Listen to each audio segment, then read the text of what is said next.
بسم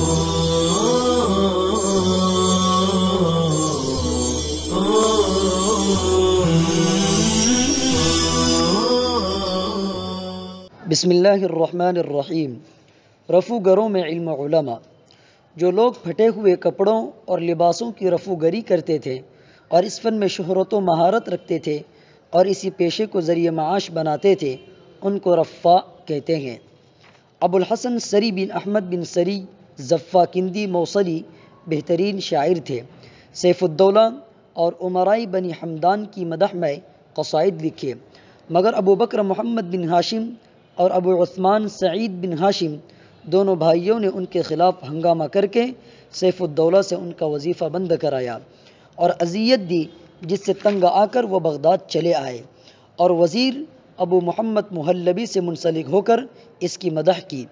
یہاں بھی دونوں بھائیوں نے آ کر ابو محمد محلبی سے قربت حاصل کر کے سری بن احمد کو وہاں سے جدا کرایا، جس کی وجہ سے مجبور ہو کر انہوں نے اپنے اشعار لکھ کر فروخت کیے اور دوسروں کے لیے اجرت پر کتابت اور قرض دار ہو گئے۔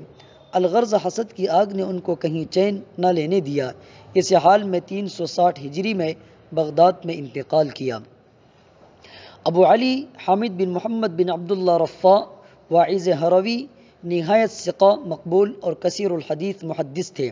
ہرات، عراق اور مکہ مکرمہ وغیرہ میں حدیث کی روایت کی۔ محدث خراسان کے لقب سے مشہور تھے۔ ان کا وعظ بڑا دل نشین اور مؤثر ہوتا تھا۔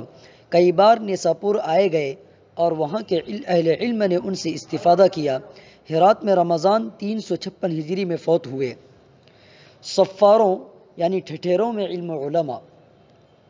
تانبے، نحاس اور پیتل صفرہ کے برتن بنانے والے کاریگروں اور ان کے فروخت کرنے والے تاجروں کو نحاس اور صفار کہتے ہیں، اور عام طور سے تانبے اور پیتل بنانے کے اور بیچنے والوں کو صفار کہتے ہیں۔ اس پیشے میں نامی گرامی علماء و محدثین اور اولیاء و مشائخ گزرے ہیں۔ عبداللہ بن حمران صفار عبدی بصری نے حسن بصری وغیرہ سے روایت کی، تبع تابعی ہیں اور بصرہ کے مشاہیر علماء میں ان کا شمار ہے۔ ابو عبداللہ محمد بن عبداللہ بن احمد صفار اصفہانی نیساپور کے عباد و زہاد محدثین میں سے ہیں۔ نہایت نیک، متقی اور کثیر الخیر بزرگ ہیں۔ مستجاب الدعوات تھے۔ 40 سے زائد سال تک آسمان کی طرف نہیں دیکھا۔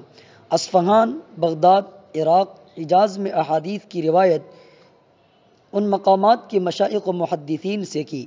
ادھیڑ عمر میں نیساپور سے حسن بن سفیان کی مجلس درس میں گئے تو ان کے ساتھ وراقوں کی ایک جماعت تھی۔